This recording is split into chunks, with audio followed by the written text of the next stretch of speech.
Hey, what is up guys? Welcome back to Predatory Exotics.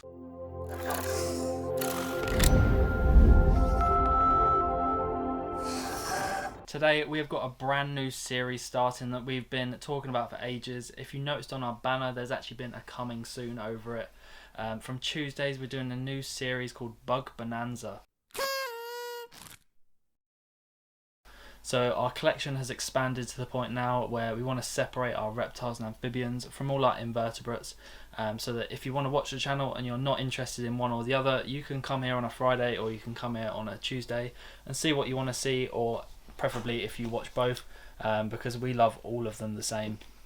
So on Tuesday we're going to have different features of all the different bugs in our collection, as well as some others that we have. But first off, do you want to tell them what we're going to do this week? Yeah, so we're going to kick off Bug Bonanza, which is going to hopefully come out weekly like we do with our regular videos, but of course it's getting into the swing of then doing multiple videos each week, but definitely something we've been wanting to do. So we're going to start off by doing a invert room tour, I guess is the way to put it. We're going to be showing you guys all the inverts we keep currently at Predatory Exotics, and this will also be coming out monthly like our reptile room tour, which you would have seen recently has come out. So you can see all of our reptiles and amphibians in that one, and this one will have all of our inverts. So without further ado, let's get into all the different spiders, scorpions, mantises that we keep in our collection. Can't wait to show you them all because we haven't done a reptile or the bug room tour before, so you're going to see loads of new stuff that I can't wait to show you. So just to let you guys know, we're going to start off with some inverts that aren't currently kept in the house. So we apologise for any misknowledge we know about these animals, because of course we don't keep them, so we haven't researched them fully. There are a lot of inverts that my girlfriends keep. So I'm going to take you over to Tom and he's going to show you through what's temporarily being housed at Predatory Exotics. So you can see we've got tons of invertebrates on this table that I can't wait to talk about, and I'm going to kick off with one that I've been wanting for ages. Quite jealous of them. These are the six-eyed sand spiders. There's two here, so this one has actually not buried itself. So these are very small at the moment. They will get a lot bigger in size, but they're possibly one of the world's deadliest spiders. In the UK we have the Dangerous Wild Animals license, but these aren't on it because their venom isn't fully known, and this spider's actually showing you what they would do in the wild. They bury themselves in a little divot in the sand and then kick all the sand over the top of them to hide, and then when other scorpions and spiders go past, they lash out and bite them, and their venom is severely necrotic, so it literally rots any tissue. They're very dangerous species, not something I would recommend to a beginner tarantula or spider keeper. Definitely get your experience up first, because these are a deadly species. They're found in Peru in South America, in the very harsh deserts. So not a lot of prey comes by often, and that's why they need that very necrotic venom to kill that prey as soon as possible so it doesn't get away from them.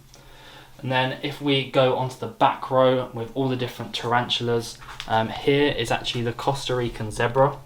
This one is going to molt, so that's why it's hiding. It's actually webbed up the entrance to its burrow. They'll do that just to protect themselves, so they're in that vulnerable stage when they're molting. So we can't really see that one at the moment.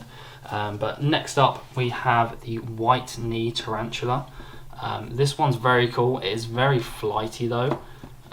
Probably my favourite out of these tarantulas. Got that sort of pinkish red abdomen and then super white knees. Really cool species, and they're found in Brazil like the rest of them that we have.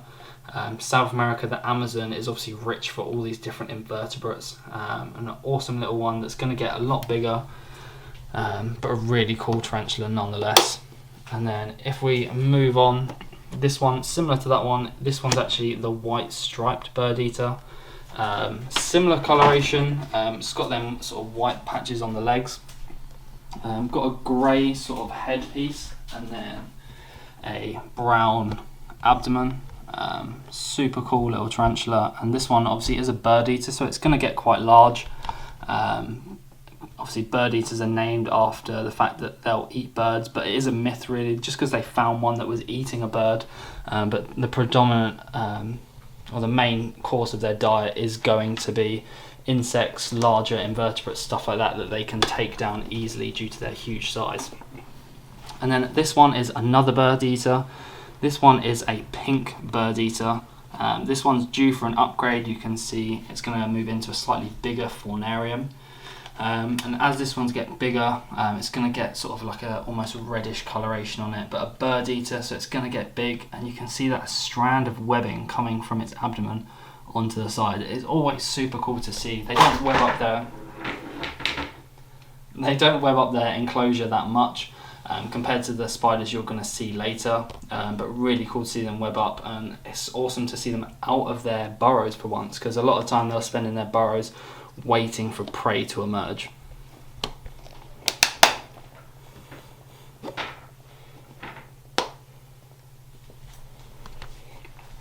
Then this one is a mantis that is super cool. It's molted one more time since it's been here. It's now an L3, got it as an L2, and this is an orchid mantis, one of the most popular mantis species there are. Just because they're such a pretty colour. Most mantises are that green or brown and stuff like that, but this one is white and pink. It's basically replicating an orchid, so they can camouflage in just looking like an ordinary flower, and then they'll pounce on whatever invertebrate they happen to get. So at the moment it's feeding on fruit flies because that's the smallest prey, but awesome. Don't know if it's male or female yet. The females get a lot larger than the males, and something that's a really cool mantis and very unique as well. So this is my kind of invert section, minus the ones that I've got upstairs that I'll show you a little later on. This is our oldest gal here for inverts. It is our Congo green mantis, and she, as you can see, has laid not one but 2 pods. Of course unfertile because we have not bred this one, but it means that anyone who keeps mantises knows this is coming close to the end, especially when laying 2.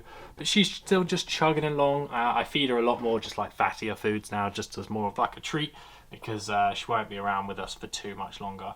But that's our Congo green mantis, who is the biggest mantis we have. Then in here we have, I don't know if you can see at the back, I can open the door and get you a better look, is our ghost mantis, one of the original mantises as well. Not too far off the end of his life as well, sadly, but definitely a cool mantis that I've kept. This one of course is a male, as you can kind of see the size difference between them, which is pretty cool. But yeah, these two won't be around too much longer, and I'll be moving some of the newer mantises into this one. But they are two of the original like inverts we've kept here at Predator Exotics, which is pretty cool. So moving on down, we have one of our new additions, because we haven't kept spiders before. But as you can see, we've got a sling on the side here. This is a green bottle blue. Now, if you guys know anything about these guys, they get super colourful. And unlike the spiders that we've already shown, these ones are more arboreal. So these ones is a semi-arboreal and terrestrial one, but more arboreal. As you can see, it's webbed up loads of its actual enclosure, and most of the time it will just sit out on display, which makes it a great display tarantula, and especially when it's older. It will be going in a 30, 30, 45 size type, and I think it's going to look real cool with its colours. And a fun little addition, which is something I've been working on, and I've managed to actually breed them, and this is down here. This is our dairy cow isopods. Now, I got these just because I find them really cool, and here they are. It's definitely not going to pick up some of the babies that we've produced because they are tiny. There's a few little bugs running around in there, but the babies that we've produced are actually some of the smallest things I've ever seen. I didn't even know if it was indeed what I thought they were at the beginning, but it turned out that they were. There's one like down there, but I doubt the camera's even going to be able to pick it up. You kind of see them in person, but yeah, dairy cow isopods. So we're going to breed these and use these in all of our tropical setups that we do for our cleanup crew. But it's nice to have like a sustaining amount of them. But they're the ones I just find the coolest, just because they have the cool pattern on them, and I've successfully bred them, which is pretty cool. But that's all that's on this shelf for inverts, so I'm going to pass you over to Tom, and he's going to show you some of the stuff he's got. So if we crack things off up the top, these are our little DIY enclosures that are sort of like little sweet tub type enclosures that we've drilled holes in and then added sort of bamboo canes. But these are our Southeast Asian dead leaf mantises. We have 2 of them. We did get 3. Unfortunately, one had a mismoult and died. But the 2 that we have are super cool. And they will actually fake being dead. So they'll drop to the floor that they've done a couple times. They're a bit used to it, more used to it now. They're super cool. And like the name suggests, they look like a dead leaf.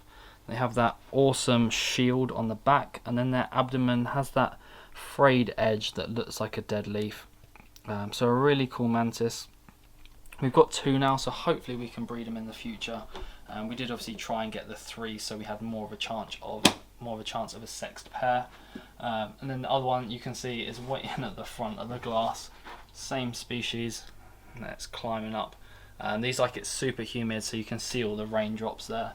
Sort of like 80% humidity, because Southeast Asia is going to be super hot and humid in the jungles. And then moving on down here, Ollie showed you his adult ghost mantis, and then we actually have 3 more. So these are our ghost mantises. They've all molted since we've had them, and they do vary in colour. You can get anywhere from brown to red to different greens and stuff. These ones are all brown, but some of them did have like a tiger barring on them, depending on what colour they were. Had like lighter patches, which adds to the fact that they look like decaying leaves. And the ghost mantis, the thing about them, they're always swaying. They basically mimic the wind and the dead leaves by swaying constantly. This helps them camouflage in with their environment.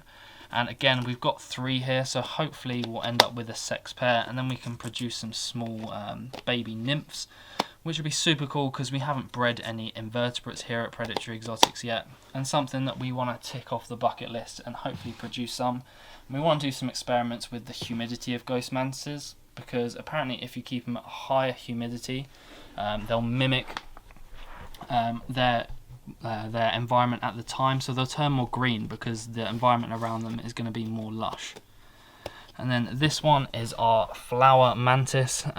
This one is the only one of our mantises that are new that hasn't molted yet, but it's a super cool mantis, really jumpy, but it's got its abdomen up at the moment, which is annoying because on their abdomen they have this white circle on their abdomen that looks really cool, and it's a cool feature of the flower mantises. And they're this white and green colour that's super cool, and something I'm usually more into the arid ones, that's why I get the dead leaf ones and the ghost ones. But a super cool mantis that I thought I'd take a punt on, and I really enjoy it. Just waiting for it to grow. It is a smaller mantis though, so it's not going to get anywhere as big as the other ones like the Southeast Asian one.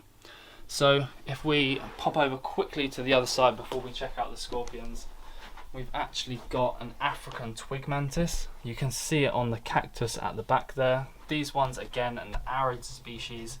That's why we've got the sand and the dead leaves and the cactus and the bamboo canes. They're from the east coast of Africa, places like Somalia, where they're going to be amongst the dead twigs and the dead bushes. So that's why they look like a twig, and that's why they're called the twig mantis. And they won't get a big abdomen, they'll just stay like this, like a twig. Super cool, a little bit boring, but the camouflage is impeccable on it, and that's why I love it so much. And spinning back round to our scorpion section, down the bottom we have 2 Asian forest scorpions. We did have one big one, but unfortunately it did pass away. Had it for a few years as an adult, so once it passed away we decided we're going to try and raise up some baby ones. So here we have the 2 Asian forest scorpions. They're this browny black coloration, super cool, and they're a little bit chubby because you can see in between each segment, but really cool. And they'll get sort of palm sized eventually, but they do live long. They live about 8 years, which for an invertebrate is quite long. So these 2 have got a lot of growing to do and a long time to live, and they're a little bit flighty. As they get bigger they can become more handleable, but super cool little scorpions. And I'd love to get some of the different Asian forest scorpions, because you can see this one's got its threat pose up now, a little bit angry, got its stinger up and everything. But these are a pretty harmless scorpion, and they're not going to do too much damage. A very mild venom that isn't, unless you're allergic, it's not probably going to do anything to you. But just to be safe and sorry, you don't want to be putting your fingers in there. But super cool scorpion, and like I said, maybe get some of the blue Asian forest scorpions, the Laos ones, stuff like that. Yeah, I'm not usually into the arid ones, not usually into the jungle ones, I'm usually into the arid ones, but do love them. So we'll move on to the arid scorpion.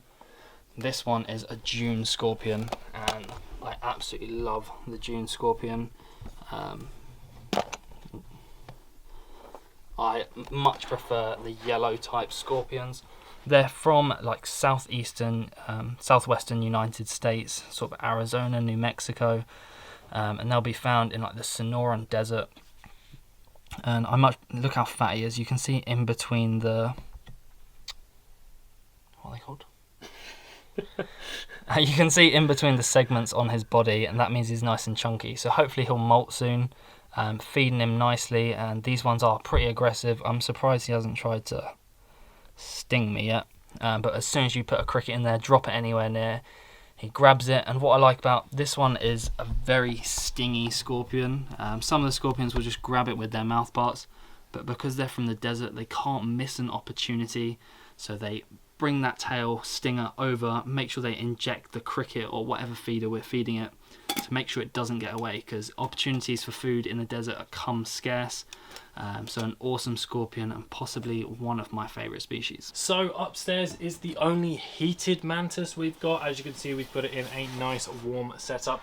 These are a Thistle Mantis. Now this is my first going to be breeding project for inverts, which is going to be super cool. That's why we've got 3. Like we said, statistically try and improve the odds. Now I'm going to show you this one because it's recently molted, and this is the second molt since having it.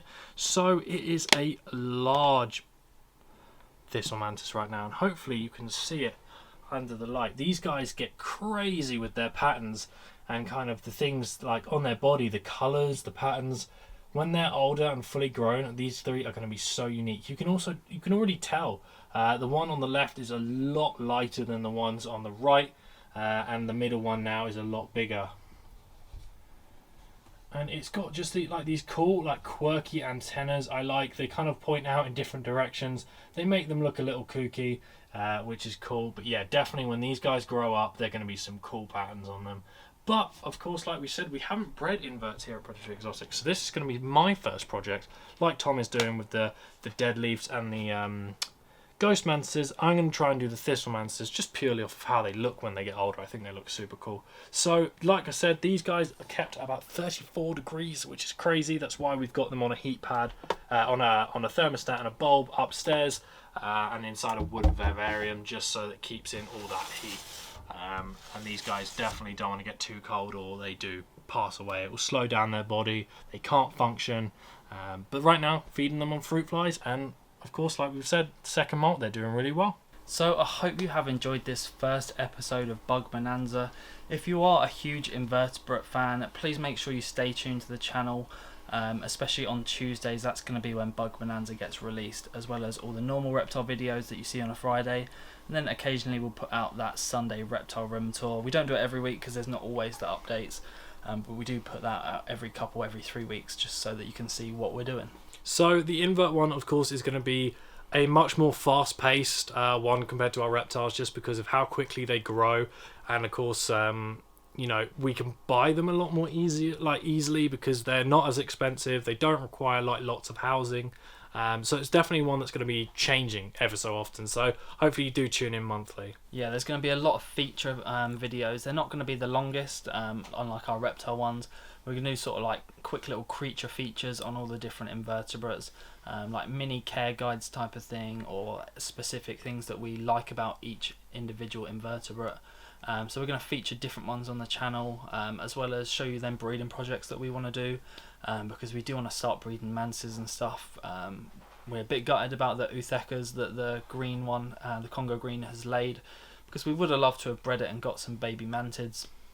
But we're going to definitely do that in the future. So as the lights turn off here in the reptile room, we hope you guys have enjoyed this video. So don't forget to leave a like, comment down below what your favourite invert was from this video. Don't forget to subscribe so you see all of our future ones, especially introducing the new series of Bug Bonanza. There's going to be lots of content coming in the future, so make sure you stay tuned. So if you have enjoyed this video, make sure you join us on the journey, not only here but over on Instagram as well.